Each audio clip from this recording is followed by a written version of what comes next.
Hello student of class 8, let's continue our chapter Force and Friction, and today we will discuss what are the few methods by which we can increase or decrease the friction.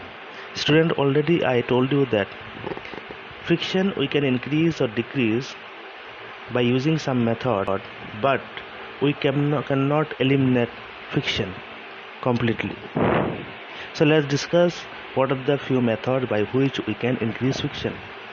Number one method, increasing the roughness of the surfaces in contact. As the surface become rougher, the irregularities of the two surfaces in contact increases, thereby increasing the friction. So see here, if we want to increase the friction, then the first process is that we have to convert a smooth surface into a rough surface, because whenever the two rough surfaces will come in physical contact, then their irregularities interlock more. As a result, the friction increases. And the second method, we have to increase the weight of the object. As the weight of the object increases, the object further presses down onto the surface. Therefore, the irregularities get interlocked more, friction is increased. So see here the second point, if we want to increase the friction, then we have to increase the weight of the object. If we increase the weight of the object, then the one object will press another object more strongly. As a result, their irregularities will interlock more and more, and friction will increase this way.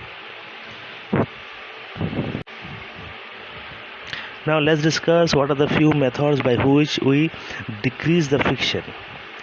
Friction cannot be eliminated, however it can reduce or minimize.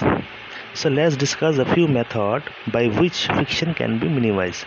Number one, friction can be reduced by applying lubricants such as oil or grease between the moving parts of the machinery.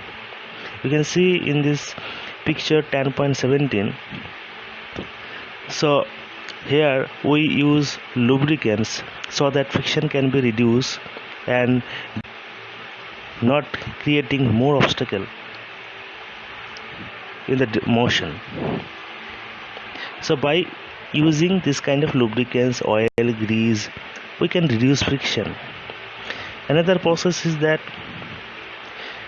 one surface, if it is rough, then by making it smooth we can reduce the friction.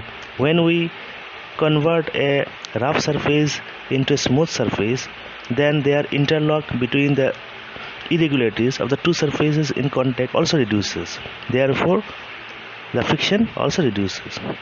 And another process by which we can decrease the friction, if there are rotating parts like figure 10.18, they can be connected using ball bearing. You can see the ball bearing is using.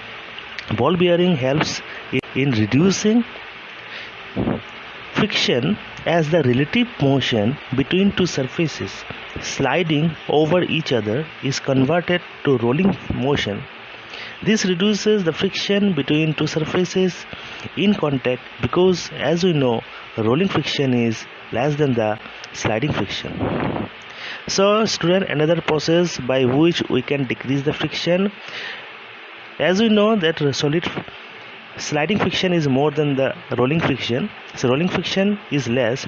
So in this figure you can see some ball are using in this machine by which we can convert into a rolling friction, and in this case the frictional force will be very less and the machine can freely rotate here.